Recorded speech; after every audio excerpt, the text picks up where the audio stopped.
자, 안녕하십니까. 네, 자, 여러분 교재 86쪽의 외부 효과가 되겠습니다. 자, 저번 주에 외부 효과의 개념을 설명했는데, 자, 그 정의 외부 효과를 외부 경제라고 하고, 이 부외부 효과는 외부 불경제라는 용어를 사용합니다. 그래서 저번 주에 시장 내부에서 가격이 결정되는 것이 아니라 시장 경계 바깥 외부에서 가격이 결정되죠. 그래서 외부라는 명칭이 우선 붙은 거죠. 자, 그래서 시장 기구를 통하지 않고 이 거래 당사자가 아닌 제3자에게 의도하지 않은 이익을 주었습니다. 의도하지 않은 이익을 주었는데 그에 대한 대가를 받지 못하는 경우를 정의 외부 효과라고 하죠. 자, 예를 들어서 정의 외부 효과는 과수원 주인과 양봉업자 사이의 관계를 예를 들면요, 이 과수원의 양봉업자가 이 접근을 합니다. 그러면은 양봉업자가 접근하면서 과일 생산량이 어떻게 돼? 이전보다 증가하는 현상이 나타납니다. 왜? 꿀로 인해서 그렇죠. 꿀벌로 인해서. 자, 그래서 어떻게 돼요? 그럼 과수원 주인은 양봉업자에게 이익을 얻었는데 그 대가를 지불하느냐? 안 하거든요. 이것을 정의 외부 효과라고 해요. 그런 경우를. 또 우리 요즘에 보시면은 대규모 우리가 생태 공원을 도심에 조성하면은 주변의 쾌적성이 높아요. 그러면 어떻게 돼요? 주변의 주택 가격은 상승하죠. 이런 것은 정의 외부 효과야. 그런 형태가. 사례 같은 걸 한번 확인해 보시면 되겠고. 자, 그리고 부외부 효과는요, 의도하지 않은 제3자에게 손해를 입혔어요. 근데 그 손해에 대해서 또 대가를 지불하지 않는 것을 말합니다. 자, 여러분이 우리 김포에 보면요, 쓰레기 매립장이 있어요. 그럼 쓰레기 매립장이 있음으로써 악취로 인해서 주변 사람들이 고통을 얻는데 그 고통에 대해서 대가를 지불하냐? 없죠. 뭐 세금 감면 뭐 이런 것도 없잖아요. 예? 그러니까 이런 것은 부외부 효과예요. 그래서 요즘에 이 정의 외부 효과, 이 부외부 효과 사례가 주변에 많이 나타나는데, 요즘에 이 나타난 사례 중에서 요즘 여러분 관심 갖는 것은 뭐 우리 전철 이런 거죠. 교통체계 변경인데, 무슨 GTX입니까? GTX가 신설된다든지 이런 게 나오면은 역사 인근에 접근성이 좋아서 가격이 오르죠. 이런 것도 정의 외부 효과예요. 그래서 요즘에는 이 실제 우리가 현재 경제 형상에서 많이 관찰할 수 있는 내용입니다. 자, 외부 효과 중에서 거기 개념 정도만 확인해 두시고, 뭐 자세한 내용은 그래프를 가지고 설명하는 것은 나중에 한번 배우시고요. 거기 87페이지에 외부 효과에 대한 해결책 중에 하나, 거기 보면은 코우주 정의가 있거든요. 자, 이런 경우가 있거든요. 코우주 정의 설명하기 전에, 자, 여러분, 개 짖는 소리로 인해서 우리가 주변에 이웃이 불면증이 걸렸어요. 그럼 주변 이웃은 이 옆집의 개주인에게 와서 어떻게 돼요? 예? 내가 불면증 걸렸으니까 그에 대한 대가를 달라. 이렇게 할 수는 있겠죠. 그러다 보니까 서로 뭐를 해야 돼? 협상을 해야 돼. 예? 서로 당사자 간의 협상을 통해서 그 문제를 해결할 수 있어요. 이때는요, 미국 같은 경우에 땅이 워낙 넓다 보니까 그게 해결이 가능해요. 협상 간에. 우리나라도 이제 그런 게 문제가 많은데, 특히 우린 개 짖는 소리도 좀 중요하지만 요즘에 많이 우리 나오는 게 뭐가 있어요? 아파트 보면 층간 소음이죠. 이것도 당사자 간의 협상에서 해결되는데 이게 잘 안 되는 거죠. 왜냐하면은 우리나라는 땅이 너무 좁아서 그런지 여기 상당히 민감한가 봐요. 외국에 비해서. 그래서 요즘 이런 문제가 협상에서 해결하는 게 좋은데, 협상이 아니면은 이제 법적으로 가야 되는데 법적으로도 쉽지가 않은 것 같아요. 보니까. 그래서 어떤 분은요, 그런 문제 있으니까요, 자기도 열받으니까 그 밑에 밴드를 설치해 놓은 사람도 있더라고요. 예? 쾅쾅 울려 같이. 웃기시는 분도 많더라고요. 예, 전에 한번 놀러 가보니까 쾅쾅 울리는 것도 있더라고요. 자, 그런데 또 코우주 정의라는 게 있어요. 거기 보면은 코우주 정의는 사람 이름입니다. 코우주. 자, 이 코즈라는 것은요, 사람 이름. 자, 미국에 우리는 코즈라는 학자에서 나온 이론이에요. 자, 그래서 요거는요, 외부 효과를 해결하는 데 드는 비용, 외부 효과 문제를 해결하는 데 드는 비용을 거래 비용이라고 해요. 거래 비용. 거래 비용은 거의 없다. 제로라고 가정을 해요. 자, 외부 효과 문제를 해결하는 데 드는 비용을 거래 비용인데 이건 거의 없다. 제로라고 가정을 합니다. 그러니까 거래 비용이 없어야 이게 좀 설명이 쉬운데, 자, 그래서 예를 들어서 우리는 환경 오염물질을 배출시키는 우리 공장과 그 배출로 인해서 피해를 입은 그 공장 주변의 주민들이 뭐를 한다? 협상을 하면 좋은데 이게 쉽지가 않아요. 그러다 보니까 어떻게 돼요? 이제 재산권을 부여해줘요. 환경 오염물질을 배출시키는 공장에 재산권을 부여하든 또는 피해를 입은 당사자에게 재산권을 부여하든 관계없다. 즉 소유권이 불분명한 환경. 환경은 소유권이 불분명하거든요. 이 소유권이 불분명한 환경에 뭐를 부여해주냐 하면요, 재산권이라는 용어를 하나 만들었어요. 이 재산권을 부여해준다. 이 소유권이 불분명한 환경에 대해서 우리는 재산권을 부여를 해줍니다. 그래서 정부가 개입을 하지 않아요. 정부가 개입을 하지 않고도 어떻게 돼요? 그 공장과 피해를 입은 당사자 사이에 뭐를 우리 협상을 통해서 외부 효과 문제를 해결할 수 있다는 정리가 코우주 정리입니다. 그래서 요즘에 이 코우주 정리가 전 세계에서 많이 받아들이고 있죠. 재산권을 부여해 주는 거예요.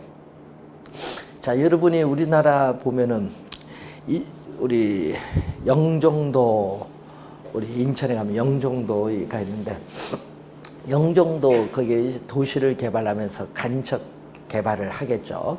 그럼 간척 개발을 하면은 그게 소유권이 있어요? 간척 개발할 때 소유권이 없잖아요. 그럼 소유권이 없는 땅인데 문제는 그 간척지로부터 생계를 이어가는 주변 주민들이 있을 거 아니야. 채취도 하고 그런 주민들이 있는데 그 주민들이 간척 개발로 인해서 상당히 곤란을 얻는다. 그래서 우리는 보상으로 1인당 2천만 원씩 좀 해줬으면 좋겠다.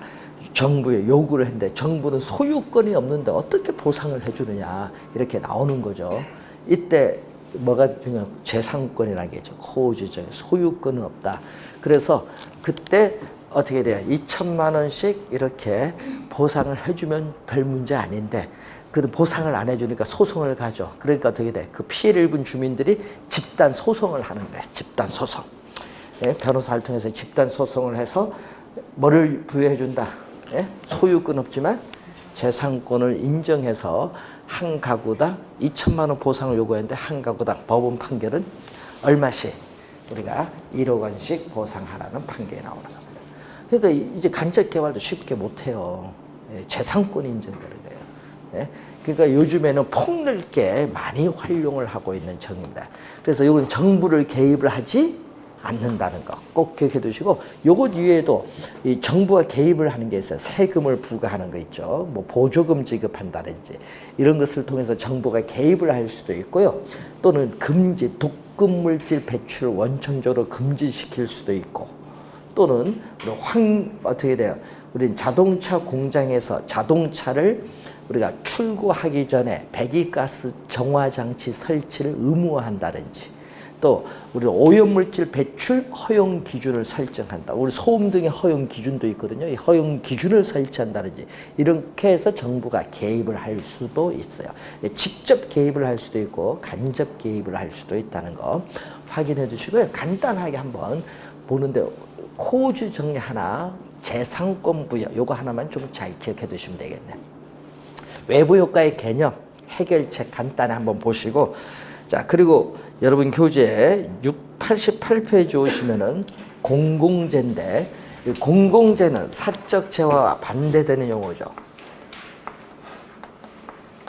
자, 이 사적 재화와 반대되는 용어가 공공재입니다. 자, 사적 재화, 여러분이 책상, 의류, 뭐 이런 거, 자동차 다 사적 재화입니다. 그럼 공공재는요, 우리는 여러 사람의 소비를 위해서 생산된 재화나 서비스를 얘기하는데 공공재는 이 두 가지 특성을 갖춰야 돼. 공공재는 이 두 가지 특성을 갖추어야 공공재다.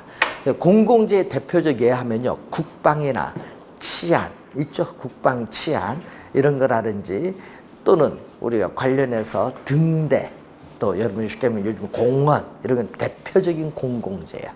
공공재. 그런데 문제는 이 공공재는요, 중요한 특성이 있어요.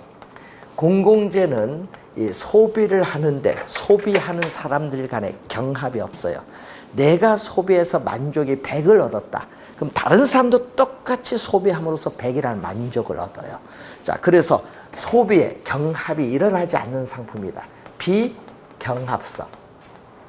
소비에 경합이 일어나지 않기 때문에 서로 뭐 한다? 공동 소비하는 거예요. 그래서 공공재는 뭐다? 소비에 경합이 일어나지 않는 상품으로서 뭐가 돼? 우리는 공동 소비하는데, 그럼 사적 재화는 뭐가 있어요? 사적 재화는 당연히 뭐가 있다? 경합성이 있겠지. 사적 재화는 경합성, 공공재는 뭐다? 비경합성. 이 사적 재화는요, 경합이 일어나 소비하는 데 있어서. 자, 그런데 또 공공재는 또 중요한 또 특성이 있어요. 자, 어떤 재화를 소비하는데 대가, 비용을 지불하지 않더라도 그 재화의 사용으로부터 어떻게 돼? 배제될 수 없어요. 국방처럼 이런 것은 소비의 뭐다? 비배제성, 배제를 시킬 수 없어요. 소비하는데 대가, 비용을 지불하지 않는 사람이라도 그 사용으로부터 배제시킬 수 없다. 예? 그래서 우리는 또 사적 재화는 어떻게 돼요? 본인이 내 건데 내가 소비하는데 다른 사람 소비 배제시킬 수 있거든요. 그래서 경합성, 배제성은 사적 재화가 가지는 특성인데 요거에 대해서 공공재는 소비의 비경합성, 소비의 비배제성은 공공재가 가지는 특성. 그래서 우리 공공재라고 하면은 요 두 가지 특성을 가진 재화를 의미한다. 여러분이 30회 시험에 출제를 또 했어요. 공공재. 공공재를 출제를 했는데 여러분 공공재 30회 시험에 출제를 할 때 정답이 뭐냐면 공공재는요, 여러분 세금, 국민의 세금을 통해서 고속도로 건설을 할 수도 있거든요. 국방도 여러분 세금 갖고 하죠. 그래서 세금도 할 수 있고요. 또 공공기금이 있어요. 여러분 주택도시기금이라는 게 있죠. 이런 기금을 통해서 공공재를 공급을 하기도 해요. 그렇지만 또 우리 박물관처럼 민간 자금이 투입되는 경우도 있어요. 그러니까 세금이나 공공기금을 통해서만 공공재가 공급되는 것이 아니라 또 뭐를 통해서? 민간 자본을 통해서도 공공재가 공급되어집니다. 그게 올해 시험 정답이었어요. 그러니까 뭐에 통해서만? 정부의 자금에 의해서만 공공재가 공급된다, 이렇게 출제를 한 거예요. 그래서 기본 개념 묻는 문제가 출제하는데, 자, 공공재의 특성 요 두 가지만 잘 기억을 우선 해두면 되겠네요. 나중에 좀 더 자세하게 배우기라고요.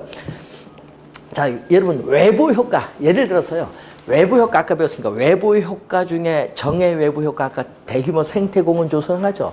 이 공원도 공공재거든요. 그래서 이 공공재 는 또 외부 효과를 일으키기도 해요. 여러분 고속도로 같은 거 공공재 공급을 한다든지 또는 공원 같은 거 공급하는데 주변 부동산 가격에 영향을 미칠 수 있거든요. 그래서 이 공공재는 또 외부 효과 문제를 일으킬 수도 있습니다.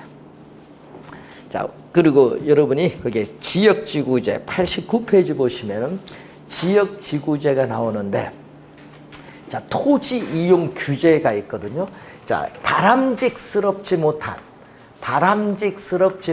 토지 이용 활동을 바람직한 방향으로 유도하기 위해서 정부가 법적, 행정적 조치를 취해 주는데 이것을 토지 이용 규제라고 해요. 토지 이용 규제. 이 토지 이용 규제의 대표적 수단이 바로 지역 지구재입니다. 지역지구재는 시험 지문에 자주 나오거든요. 그래서 우리 나중에 교재 보면요, 무슨 경제적 효과는 강의를 안 해요. 왜 안 하냐면은 시험에 안 나오니까. 예? 근데 경제적 효과는 좀 어렵고, 우리는 시험에 나올 때는요, 공법상의 지문을 출제해요. 국토의 계획 및 이용에 관한 법률이 있어요. 그 법률상의 용도 지역, 용도 지구, 용도 구역, 그게 출제를 하는 거예요. 그래서 예를 들어서 전국토를 토지 이용의 실태와 특성에 따라 용도 지역을 크게 4가지로 구분하거든요. 우리나라에서는 도시지역, 관리지역, 농림지역, 자연환경 보전지역인데 이 내용을 출제를 해요. 그 내용을 출제하고 또 용도 지역 중에 또 개념, 용도 지구의 개념, 뭐 지구 단위 개념, 뭐 이런 내용들을 출제를 해요. 지역 지구제에서 우리 시험 문제에. 그래서 오늘 배우는 것은요, 기초니까 실시하는 목적이 뭐냐.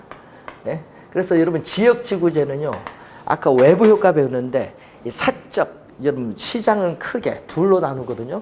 사적 시장, 프라이빗라고 하거든요. 사적 시장과 무슨 시장? 공공 시장. 사적 재화가 거래가 이루어지는 시장. 공공 시장, 퍼블릭.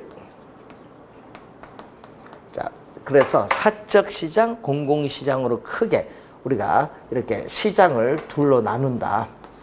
시장을 둘로 나누는데 문제는 이 사적 시장, 사적 재화가 거래가 이루어지는 이 사적 시장에서 외부 효과에 대한 문제를 효율적으로 해결하지 못할 수 있어요. 외부 효과 문제. 효율적으로 해결하지 못할 경우에 이 정부가 개입을 해요. 그래서 정부에 의해서 채택되는 부동산 규제의 대표적 수단이 바로 뭐가 된다?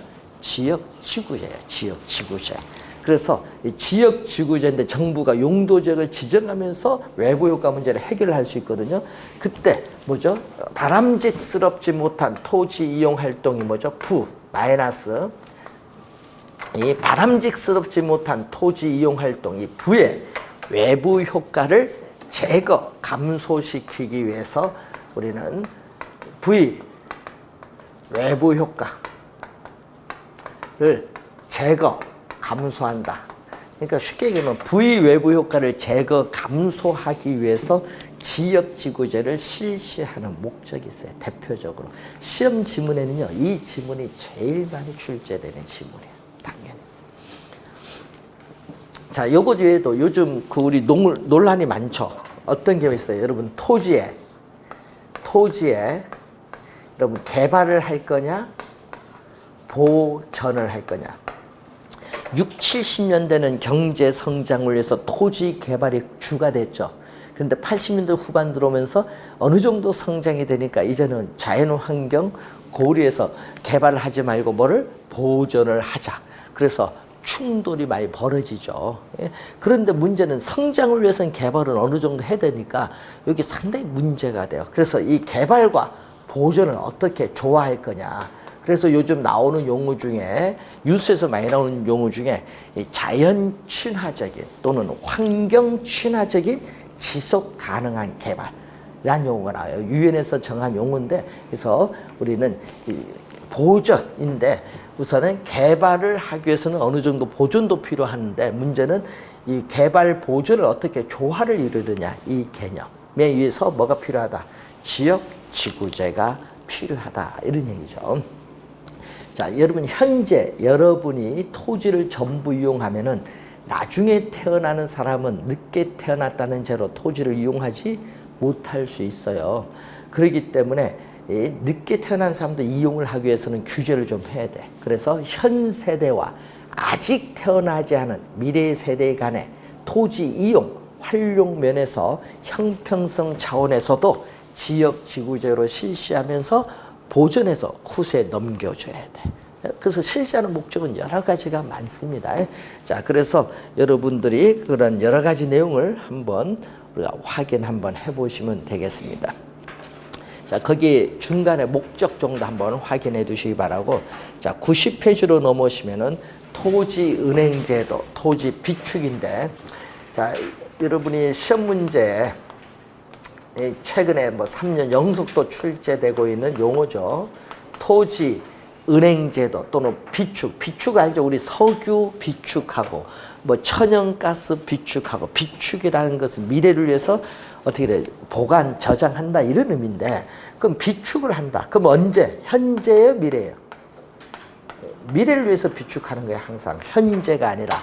그래서 미래의 토지 이용에서의 용도를 위해서 비축해요.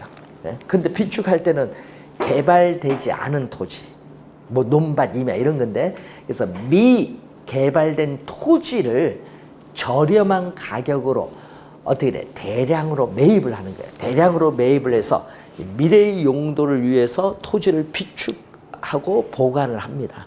그러다가 미래에 적시에 공공시설의 용지를 공급을 해준다든지 또 민간에게 비싼 가격으로 저렴하게 매입해서 민간에게 비싼 가격으로 매각 또는 임대해주는 제도를 토지 비축 제도라고 해요. 비축 제도. 지금 우리나라에서 여기 실시하고 있거든요.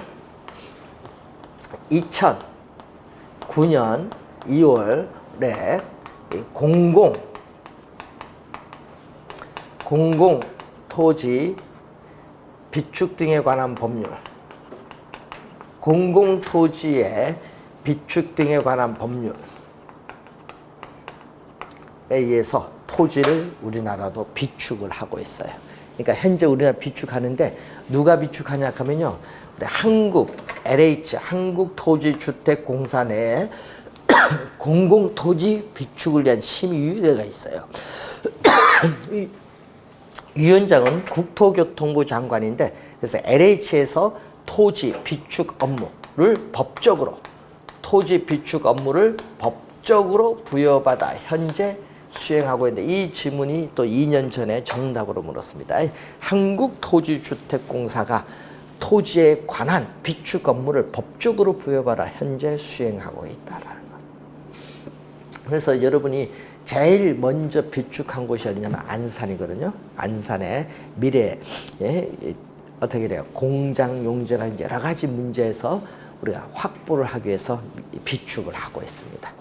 미래 개발된다는 얘기죠. 한 20, 30년 뒤에.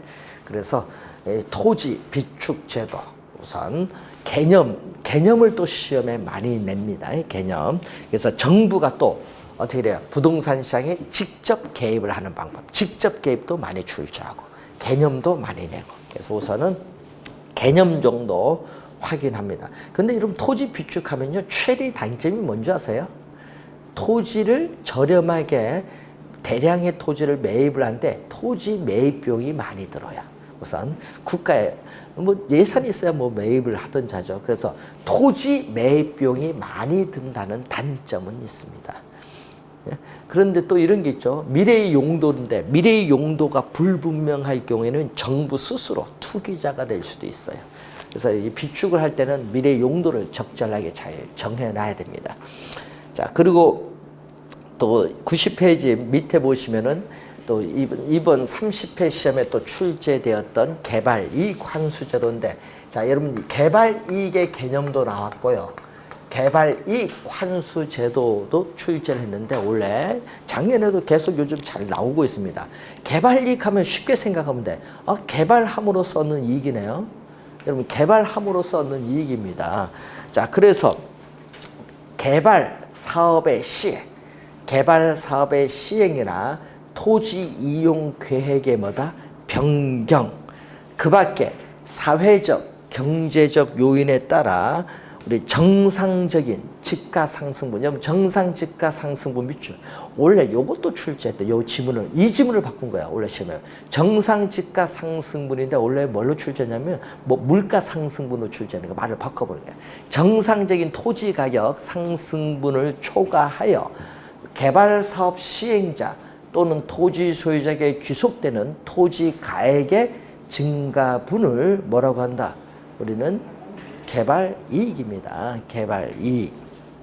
그래서 우리는 정상 집가 상승분을 초과하는 건데, 문제는 원래 시험에는 30회는 물가 상승률을 출제를 했었죠. 말을 좀 바꿔버린 겁니다. 그러니까 문제는 이제 그렇게 말을 바꾸니까 지문을 보고도 어디가 틀린지를 못 찾아내. 왜냐? 개념을 정확히 이해가 안 돼 있는 상태니까. 그러니까 정상 집가 상승분, 여러분 개발 사업은 몇 프로는 오를 것이다. 정상적인 집가 상승분인데 그걸 더 넘어간다. 초과하는 토지 가액의 증가분을 뭐라고 한다? 개발이익, 불로소득이다 이 말입니다. 이 개념을 또 30회 시험에 출제를 했고요. 또 개발이익 환수제도의 개념도 출제했어요. 그럼 개발이익은 불로소득이니까 개발이익을 뭐 해줘야 돼? 환수를 해야겠지. 그러면 개발이익은 불로소득이니까 개발이익을 환수를 해야 되는데 그 환수하는 방법이 있겠죠. 환수하는 방법은 세금을 부과한다. 여러분 과세, 세금을 부과해서 환수하는 방법도 있지만은 세금 이외의 방법, 비과세적, 세금 이외의 방법을 통해서 개발이익을 환수하는 방법도 있어요. 자, 과세적 방법이 있습니다. 과세적 방법. 세금을 부과함으로써 개발이익을 환수하는 방법. 과세적 방법으로서 뭐가 있느냐 하면은 이 양도소득세가 있거든요. 자, 여러분 토지 거래 시에 지가상승분에 대해서 양도소득세를 중과세함으로써 개발이익을 환수할 수 있어요.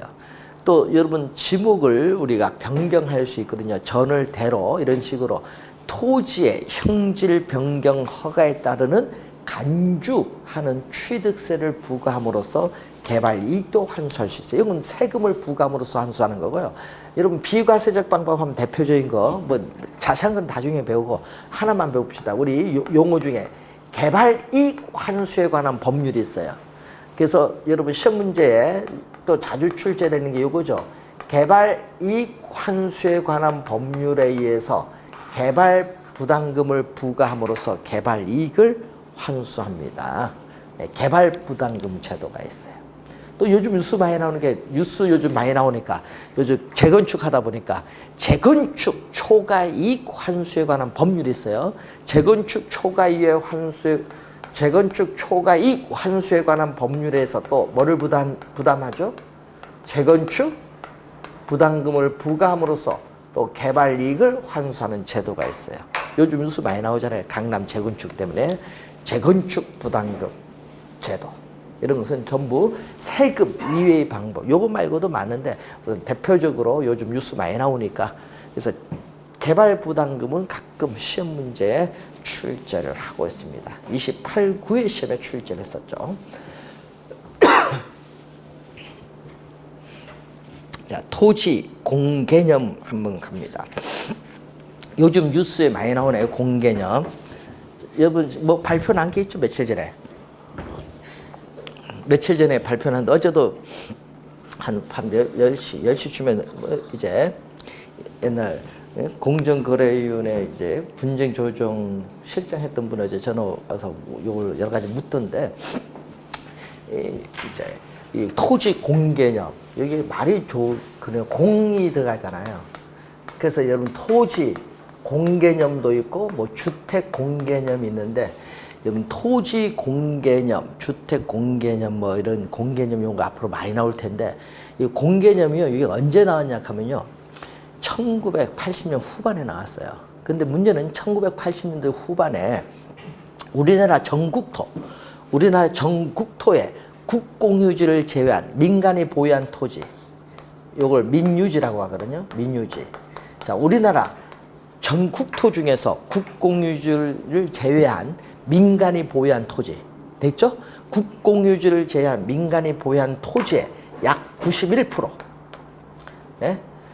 여러분 약 91%가 상위소득계층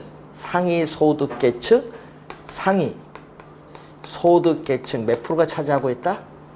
20%가 차지하고 있다. 1980년 후반에 국회에 있어서 보고서에 우리 조사한 보고서 법률을 제정해야 되니까 보고서에 이렇게 나와 있어요. 상위 소득계층이 약 20.5% 정도 되는데 20%가 우리나라 민간이 보유한 토지의 약 91%를 차지하고 있다. 그러니까 토지가 상위 소득계층이 뭐가 되고 있다? 집중되고 있다는 얘기예요. 그래서 요것 때문에 나온 게 토지 공개념이야. 그래서 이 토지 공개념에 관한 법률은 없어요. 토지는 공공재예요, 사적재화예요. 사적재화. 여러분 마음대로 거래 가능하잖아요. 사적재화입니다.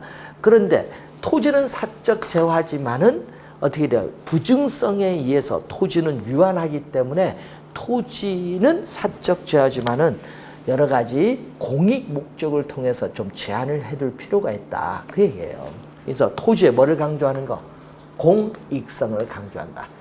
공익, 대다수의 사람의 이 공익성을 강조한다. 토지의 사회성 공공성이라고 하죠. 토지의 사회성 공공성, 공익성을 강조하자. 자, 이 개념으로 도입됐는데 그래서 언제 나왔냐 하면요. 그래서 1989년 2월입니다. 1989년 2월 아까 그 조사한 국회 보고서를 기초로 해서 1989년 2월에 법률이 국회를 통과해요. 법률 4가지입니다. 그때 당시 이 법 4가지가 요겁니다. 개발이익 환수에 관한 법률 요거 하나, 또 택지 소유 상한에 관한 법률, 또 토지 초과 이득세, 또 지가 공시 및 감정 평가 등에 관한 법률을 해서 4가지를 통과시켜요. 이 4가지를 토지 공개념을 위한 우리가 어떻게 돼요? 법이다 이렇게 얘기하면서 4가지를 통과시킨데 그 중에서 2가지가 폐지돼. 이 2가지가 작년에도 출제했어. 5년 전에도 출제했고 작년에도 출제했고. 그게 뭐냐? 2가지 폐지되면 현재 시행되고 있지 않죠?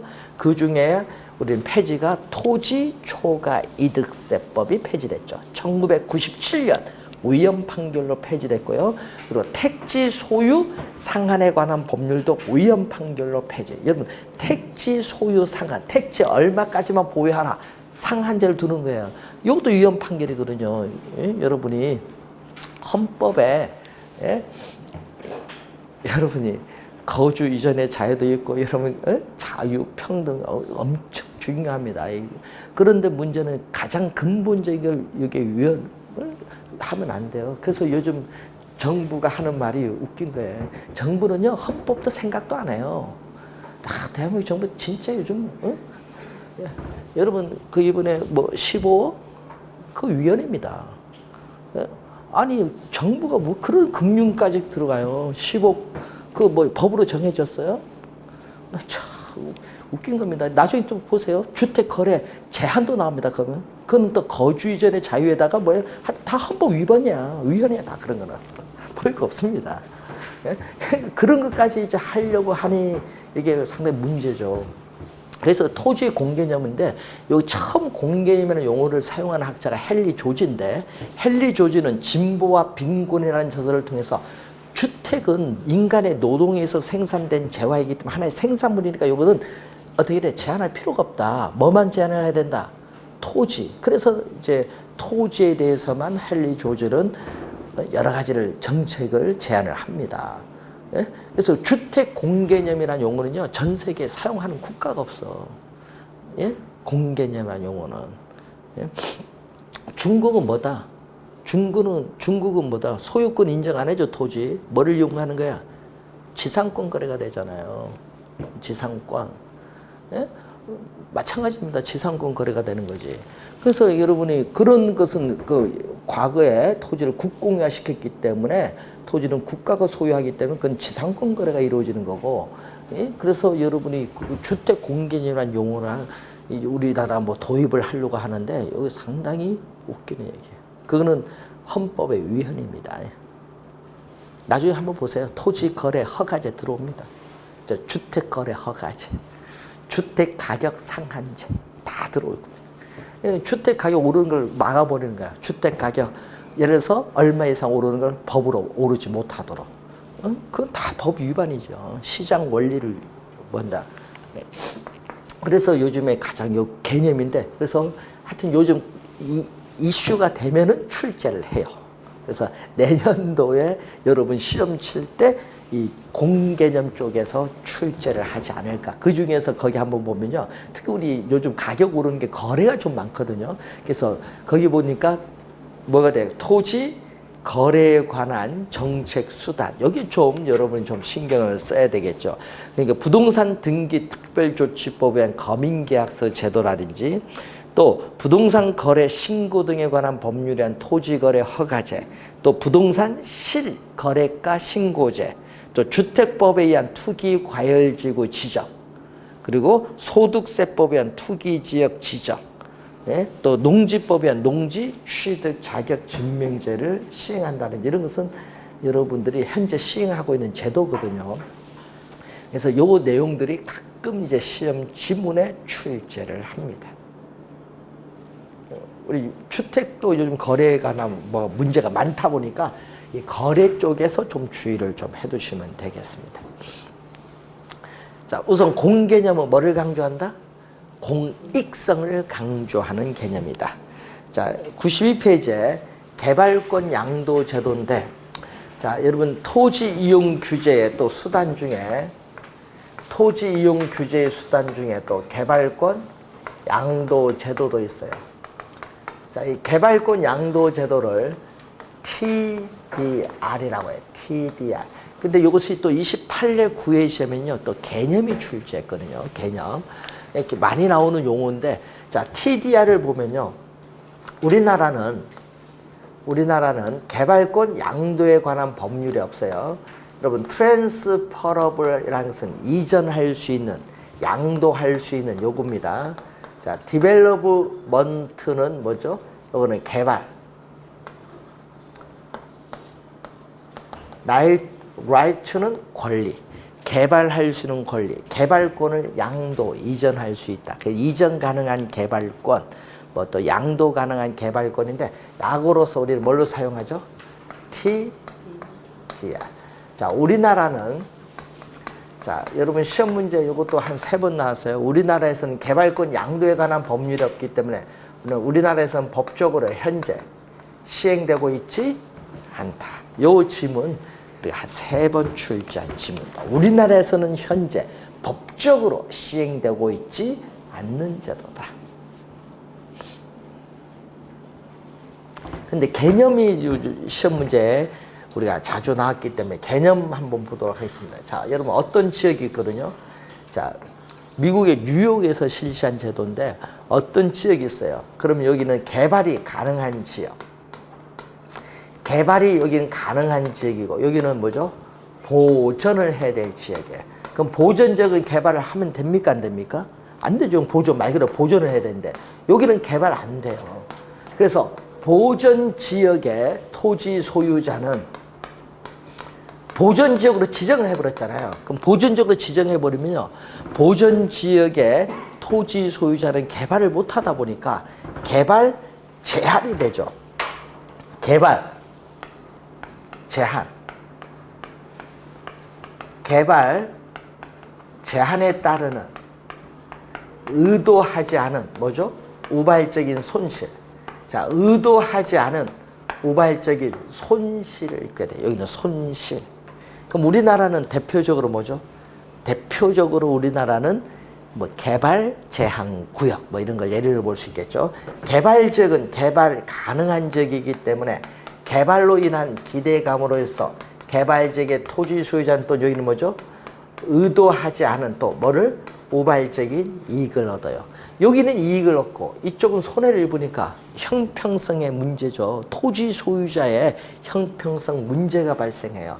그래서 이 형평성 문제가 발생하니까 이걸 좀 완화해 주자.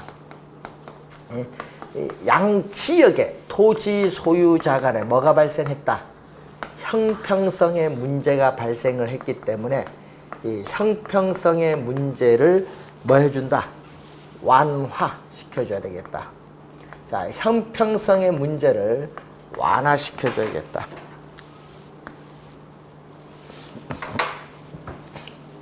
양 지역의 토지 소유자 간의 형평성의 문제를 완화시켜줘야겠다. 그럼 어떻게 완화를 해야 되느냐? 그러면 이때 여기는 개발이 안 되니까 이 보전 지역의 토지 소유자의 이 소유권으로부터 뭐를 분리하냐 하면요, 개발할 수 있는 권리를 분리해요. 개발이 안 되니까. 예? 권리는 나눌 수 있으니까 개발권을 뭐 한다? 분리를 해버려. 그러면은 개발권을 분리하면은 개발은 여기 이 지역에 안 되니까 이 개발권을 팔자. 자기들은 개발 안 되니까 필요가 없잖아요. 그래서 이 시장을 통해서 보전 지역의 토지 소유자는 이 소유권으로부터 분리된 개발권을 시장을 통해서 개발 지역 토지 소유자, 법적으로 허용이 가능한 용적률 이상 개발을 원하는 토지 소유자에게 팔아요. 매각함으로써 뭐를? 우발적인 손실에 대한 뭐를 받는다? 보상을 보전받는 제도를 전문용어로 TDR이라고 해요. 그러니까 이 권리를 팔아서 손실에나 뭐를 받는다? 보상을 받죠. 누구로부터 보상받는 거예요? 국가나 지방자치단체가 아닌 누구? 개발지역 토지 소유자인 사적 주체, 공적 주체가 아닌 사적 주체에 의해서 보상을 받는 거예요. 그래서 뭐를 형평성의 문제를 그래서 완화시켜준다. 좋은 제도인데 문제는 우리나라에 도입을 하려면요, 이거 평가를 해야겠죠. 예? 공중공간이라든지 여러 가지 평가 방법이 개발이 돼야 됩니다. 그래서 아직 우리나라에서는 시행되고 있지 않는 제도. 자, 그리고 토지, 선매, 토지가 어떻게 돼요? 미리 매입을 한다. 자, 예를 들어서 국가 또는 지방자치단체 또는 한국토지주택공사가 공익 목적이겠죠? 공익 목적을 위해서 어떻게 돼요? 사적 주체 우선해서 토지를 미리 뭘 한다? 매입을 하는 거예요. 그래서 공공용지를 확보하기 위한 수단이에요. 그래서 토지를 사적 주체 우선해서 미리 뭐를 한다? 매입을 할 수 있는 제도, 토지 선매 제도입니다. 선매, 미리 매입을 한다. 토지 적성평가 제도가 나오죠. 자, 토지 적성평가 제도는 토지에, 요거 얘기죠. 또 토지의 개발, 여러분 토지를 개발할 거냐, 토지를 또 보존할 거냐, 문제가 발생하죠. 문제가 발생했을 때 이 개발과 보존에 있어서 문제가 발생합니다. 왜? 경합이 발생하죠. 개발을 할 것이냐, 보존할 것이냐. 이 토지의 개발과 토지의 보존이 경합이 발생했을 경우에 이 경합을 우리는 합리적으로 조정하기 위한 수단이 바로 토지 적성평가 제도입니다.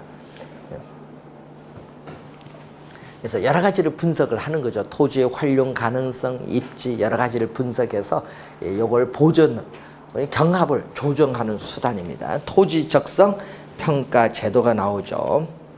자, 토지 거래 허가 구역이 나오는데, 자, 토지에 투기적인 거래가 성행하고 있거나 또는 지가가 급격히 상승하는 지역과 그러한 우려가 있는 지역을 대상으로 정부는 뭐를 토지거래 허가 구역을 지정할 수가 있어요.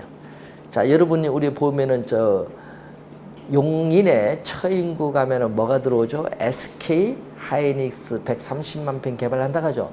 개발하면 가격이 오를까요, 안 오를까요? 오르겠죠. 그러면은 토지 거래 투기가 발생할 수 있으니까 어떻게 돼요? 미리 그 130만 평씩을 뭘로 지정해버려요? 토지 거래 허가 구역을 지정하는. 왜? 토지의 투기적 거래가 생겨날 수도 있고 지가가 급격히 상승하고 우려가 있는 지역이 있다 보니까 토지거래 허가구역을 지정해서 제한을 두는 겁니다. 그래서 자, 그리고 개발제한구역, 또 작년에 올해죠 30회 시험에 또 지문에 나왔죠. 개발제한구역의 가장 큰 것은요, 도시의 무질서한 확산, 도시의 무질서한 확산을 방지하기 위해서 개발 제한구역을 지정하는 목적이 있는데 이 지문을 우리 출제를 또 했습니다. 30회 시험에. 개발 제한구역 요거 언제 나왔어요? 1971년도에 나왔나요? 상당히 오래됐는데 이 개발 제한구역을 이제 지정, 요건 잘 해놓은 것 같죠? 여러분 그 70년 그때인데 60년 후반에 70년 넘어오는 사이에 이동수단이 별로 없잖아요. 이동수단이 별로 없다 보니까 이 자동차도 그렇고, 그래서 이 어떻게 돼요? 이 대통령님께서 전국에 시차를 가는데, 예? 자동차로 못 가니까 뭘 한다? 예? 헬리콥터를 타고 가잖아요. 헬리콥터 타고 전국을 시차에 가는데, 가면서 이제 뭐 우리나라 사람은 뭐 우리 자동차 타면 주무시듯이 뭐 헬리콥터 뭐 주무신 것도 아니고, 그래도 야 우리나라 산하가 아름답네 딱 보다가 야 저기는 진짜 아름답다, 저런 데는 개발하면 안 된다. 옆에 교통부, 그때는 건설교통부죠. 그래서 여기가 어디쯤 되냐 해서 딱 지도 띡 다 대기가 있어요. 딱 있다가 요 부근입니다. 빨리 줄로 쳐서 동그라미 딱 해서 묶어 한 게 개발 제한 구역이에요. 이거 위에서 안 타봤죠, 헬리콥터. 딱 타고 보면요. 산하가 다 보입니다. 저도 부평 가면 헬리콥터 부대가 있거든요. 저도 옛날에 그 일이 있어서 한번 타서 안산에서 쭉 한번 돌아봤거든요. 돌아봤는데, 야, 위에서 보니까 딱 다 보여. 항공사진이 그래서 중요하다, 이렇게 얘기인데, 위에서 보면 다 보여요. 우리가 평면적으로 보는 거와 또 달라, 위에서 보는. 그래서 그 위에서 보면서 묶은 거예요. 묶어서 나온 게 개발 제한 구역입니다. 진짜 그건 잘 만들어 놓은 것 같아요. 그래서 요즘에 이슈가 뭐예요?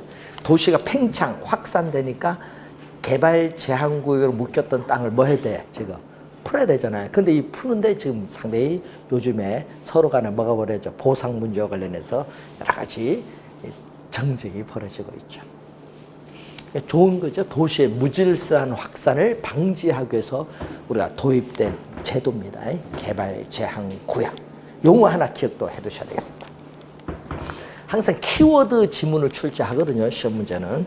자, 그리고 93페이지 보시면은 임대료 규제 정책인데, 자, 여러분이 임대료 규제 정책을 우리가 배우기에 앞서서 가격 통제라는 용어가 있어요.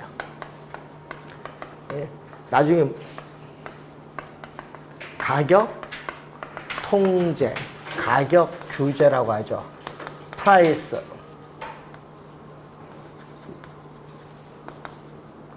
컨트롤이라고 해요. 그 가격을 통제 누가 해요? 개인은 통제 안 되잖아요. 국가가 하지. 정부에서 뭐 주택 가격도 통제하려겠다 뭐 하는데 국가가 하는 거예요. 그래서 국가가 뭐를 위해서 목적이 있을 거 아니에요. 예? 뭐 특수한 목적이 있어요. 어떤 목적. 자, 예? 가격을 통제하기 위해서 목적이 있습니다. 국가가 특수한 목적. 자, 요즘 뉴스에 보면 이 얘기죠. 정부가 이렇게 하다가는 주택 가격 상한제로 나오겠다. 그럼 주택 가격이 정부가 인위적으로 통제하겠다는 얘기인데, 예? 그런 거예요. 어떤 목적이 있을 거예요. 그럼 특수한 목적을 달성하기 위해서 부동산 시장에 직접 개입해. 여러분, 간접 개입을 하는 것이 아니라 정부가 시장에 뭐 한다? 직접 개입을 하는 거예요. 직접 개입. 자, 직접 개입을 한다. 요즘 그 뉴스 나오는 며칠 전에 뭐 15억 이상 대출을 금지하겠다. 그거는 직접 규제가 아니고요. 그건 간접. 금융기관을 통해서 규제하는 것마다 그건 간접 개입. 이건 직접 개입하는 거. 직접 개입을 해서 가격에 국가가 뭐를 한다? 인위적으로 규제, 통제를 가하는 것을 말합니다. 네? 그러니까 여러분이 특수한 목적을 달성하기 위해서 시장에 직접 개입해서 정부가 가격에 인위적으로 규제, 통제를 가는데 여기에는 크게 두 가지가 있어요. 최고 가격제라는 용어가 있고 최저 가격제라는 용어가 있는데, 여러분 최저 가격제는 여러분 이미 많이 들어봤습니다. 1988년 1월 1일부터 시행한 제도가 있어요. 최저 임금에 관한 법률에 의한 최저 임금제를 실시. 최저 임금 나오죠. 말 발표하잖아요. 그럼 그 금액 어떻게 돼요? 이하로는 주면 안 돼. 그 금액 이상 줘야지. 최저 그 금액 이상은 줘야 돼. 이것은 부동산과 관련 없으니까 출제를 안 하고 부동산과 관련 있는 것마다 최고죠. 최고. 이 최고를 배우는데, 요 두 가지를 배우는데 지금 최고 가격제 중에 임대료 규제, 지금 여러분 거기에 나오는 임대주택 정책의 임대료 규제 또는 임대료 상한제, 또 분양 정책에 있어서 분양가 규제, 분양가 상한제가 있어요. 이 두 가지. 자, 분양가 상한제는 요즘 뉴스에서 많이 나오니까 들어봤는데, 자, 올 30회 시험에도 출제했어요. 이슈가 되니까 바로 출제를 하는 겁니다. 그래서 대표적인 최고 가격제 두 가지. 요것 위에도 여러 개 있거든요. 우리가 외국에는 이자율 규제도 해요. 대출 이자율 있죠. 요 이자율 규제하는 것도 있어요. 그것도 최고 가격제고요. 또 전세금 규제하는데, 여러분 전세금은 전 세계에서 우리나라에만 있는 제도입니다. 전세금 같은 거는. 그래서 그건 뭐 생각할 필요 없고, 이 임대료 규제하면 우리 월세 규제라고 생각하시면 돼요. 그럼 목적이 있죠. 하여튼 요 두 개는 다 목적이 있어요. 특수한 목적. 그러면 요 목적은 뭐예요? 임대료 규제의 목적은, 자, 임대료 규제의 목적은 뭐냐? 왜 정부가 렌트, 월세를 규제해요?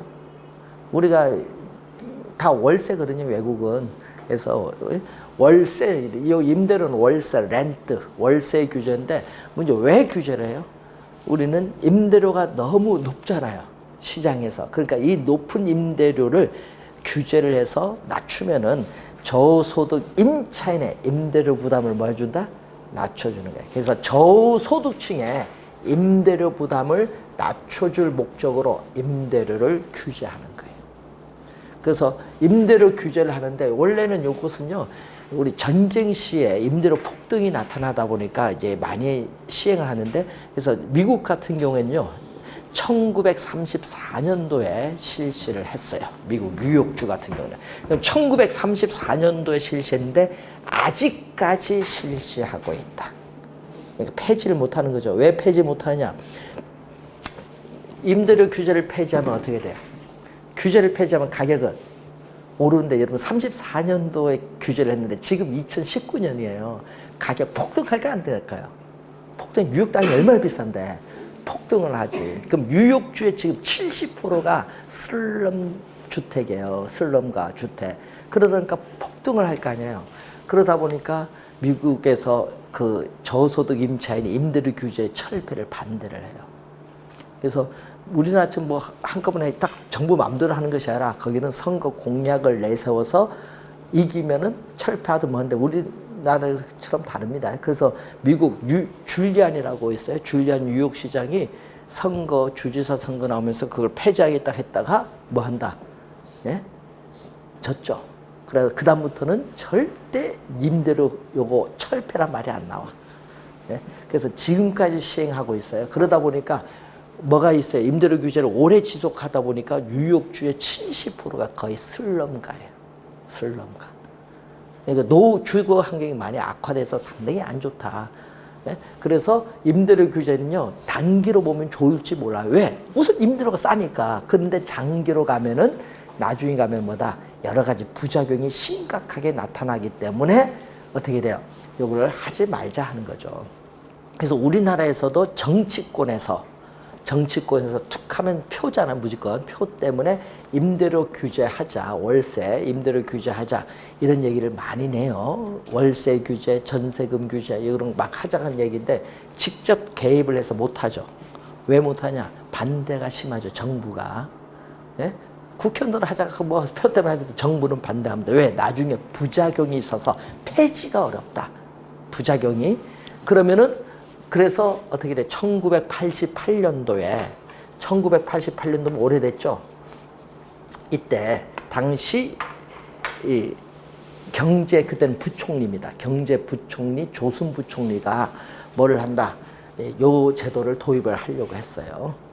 자기가 뉴욕에 있을 때 공부할 때 돈 많이 받았다. 그래서 1951년도에 그때 공부하셨으니까 돈 많이 받았는데, 도입을 하려고 했더니 그때 당시 경제기획원 직원들이 반대하는 거예요. 부작용이, 보십시오. 지금 부작용이 심각해서 폐지도 못하는데 이걸 어떻게 하려고 합니까?